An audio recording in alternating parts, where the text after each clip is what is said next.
Win a Pageant, episode 72.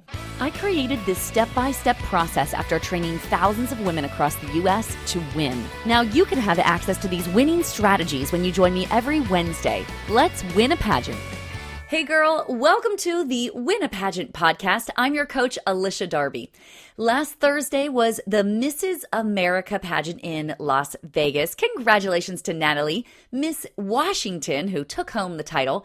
And this weekend, Ms. America will be held in Brea, California, which is kind of close to Los Angeles. So I am just thrilled that it is the Mrs. and Ms. America pageant season. And especially since I got married last month, I have really been reflecting about how weddings and pageants are so similar in like a million different ways.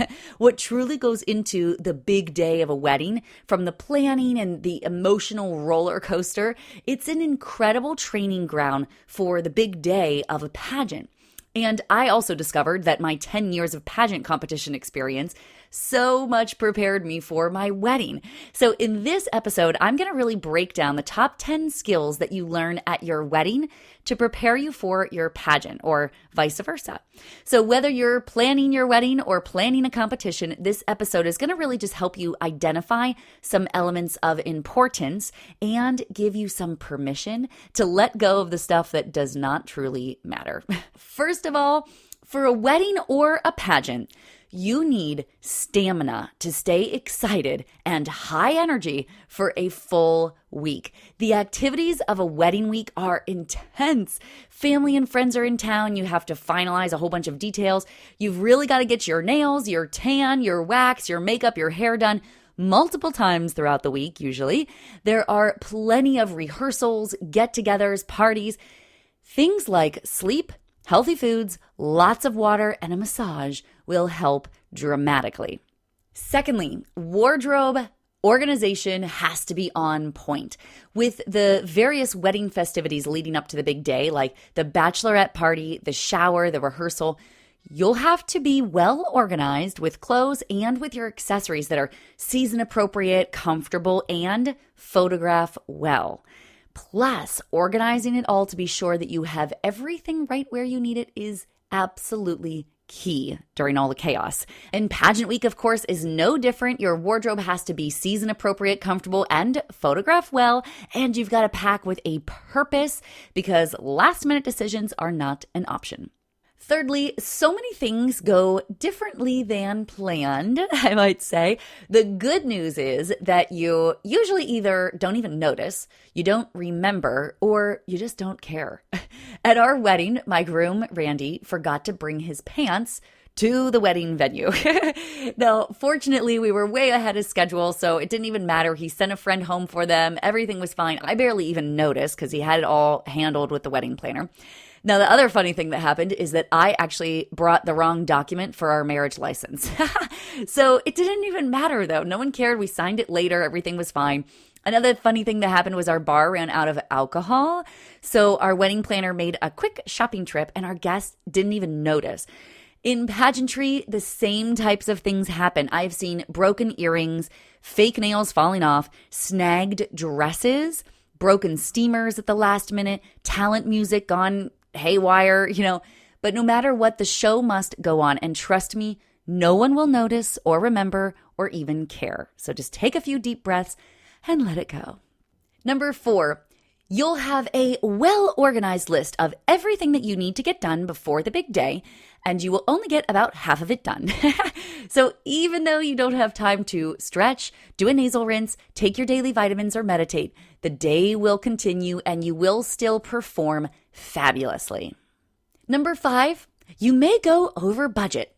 Things always cost more and take twice as long as you expect. You will probably decide on getting 2 gifts for your groom because you just can't decide which one, and he just has to have the fancy watch and the fancy photo album. Your guests may even break your $300 rented decor, and it's going to cost you $500 to replace it. In pageantry, you may buy an unexpected cocktail dress or have to pay extra to get your hair done backstage, or All of these things do happen, and the only way to handle it is to plan a little buffer in both time and money budgets, and then anything that goes over, just chalk it up to celebrating life. Don't sweat the small stuff. Number 6, you need to hire a team that you trust so you can delegate and relinquish responsibility, because whether it's a wedding or a pageant, you cannot do it all. You have so much to focus on, and the easier that your job is that day, the better. So outsource everything. I even outsourced my bridal bouquet. I just called a flower shop that I trusted. I told the owner my vision, and I showed her my dress, and I just asked her to surprise me.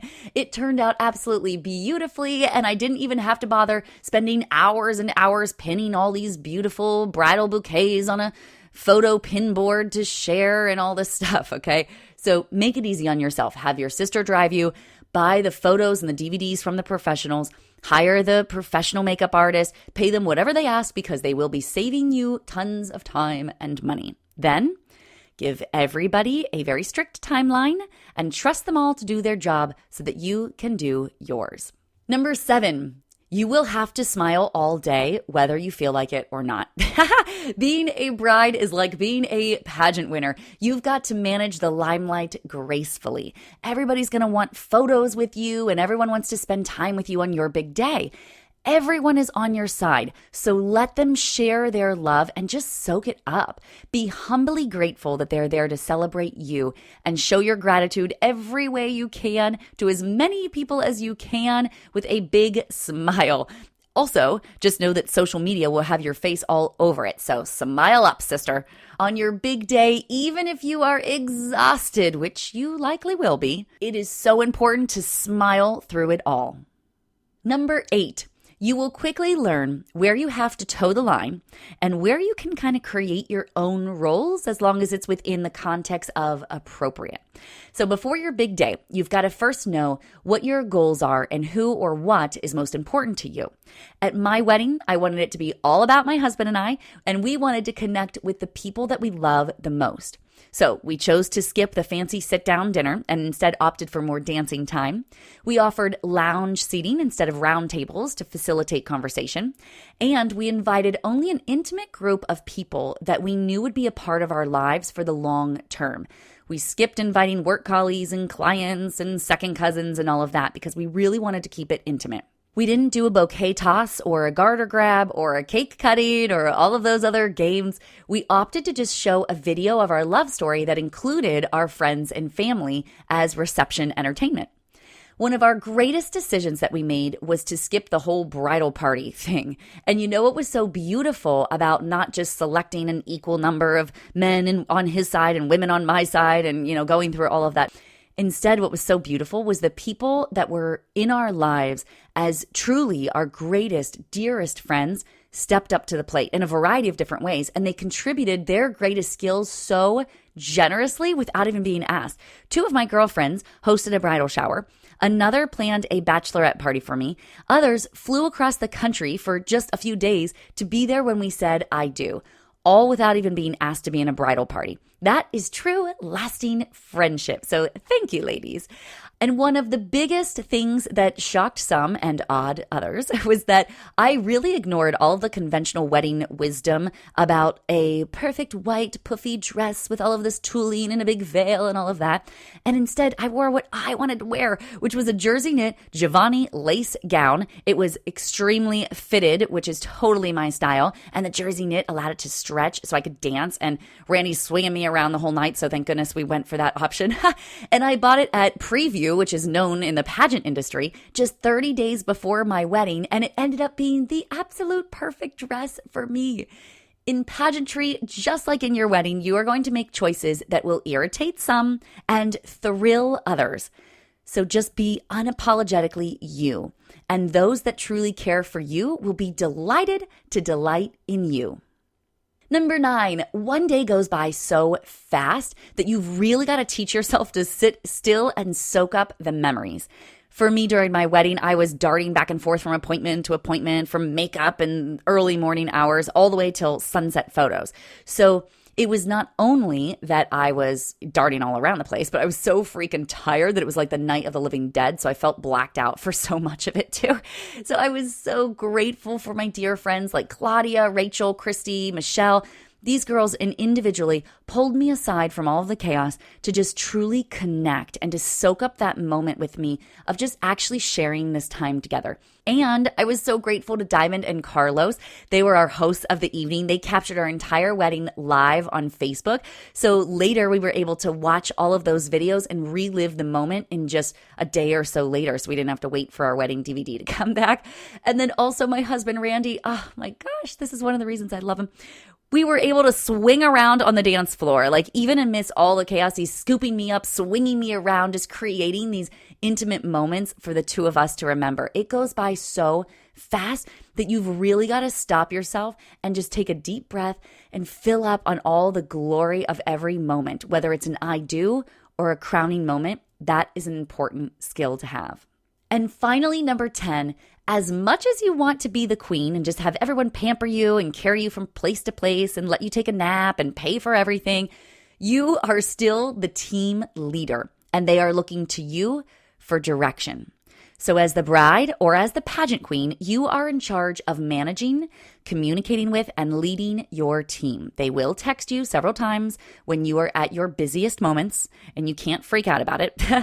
Your job is to confirm with them. Your job is to remember all of the details. Your job is to communicate in advance. Your job is to set the tone of the day, because whatever energy you bring will be matched by your team. If you freak out that the groom forgot his pants, they're going to freak out. And they're going to freak about all the little other details that are going on too. But if you just remain calm and say, oh my gosh, you're kidding me. Well, good thing we're early. I'm sure he'll handle it. It'll be fine. Then they're going to all relax too. The more focused and delighted that you are, the more they will reflect that energy. As a leader, whether it's the bride or the pageant queen, you've got to behave how you want others to behave. So if there's something little wrong with don't freak out, okay?